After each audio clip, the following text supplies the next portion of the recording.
Kufakwa kwebetemthetho kulolonke lelive kunasi isikhathi semaholide kujwayelekile. Kepha lesincumo lesikhishwa inkantolo lephakeme ukuthi mengameli waphambilini Jacob Zuma kumele abuyele ejele. Singahle sibe nemithela lomubi kutakhiwa ncandi kanye nekuphepha kwemphakatsi.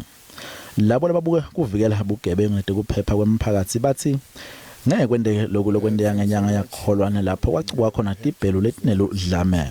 We have met with the management and leadership of the South African Police and Defence to make the preparations that the responses and reactions are much better this time, and we believe that they are on the ground in preparation for that as we speak. Usually, if there is any issue which might create any uncertainty to life and limb, to property, to the economic interest of the country, defense gets interested.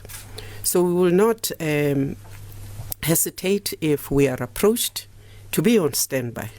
But we had not actually decided to get on standby simply because there is a court ruling.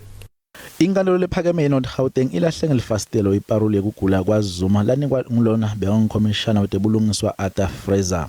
Lenkantolo ithi kumele abuyele ejele ayocezisa sigwebo sakhe labekanikwe sona setinyanga letilishumi kanzi indvuna etebulungiswa Lamola ucele ukuthi kwehle emaphaphu kubantfu balelive. We call for calm and refrain from all South Africans after the court judgment with regards to the former president. It is important that we allow the due processes of the law to take its course. Umkhandlu uthi utawuchubeka nokucapha simo kanzi ungenele lapho kufanele khona kude uvikele impilo tebantfu kanye nemnotho walelive.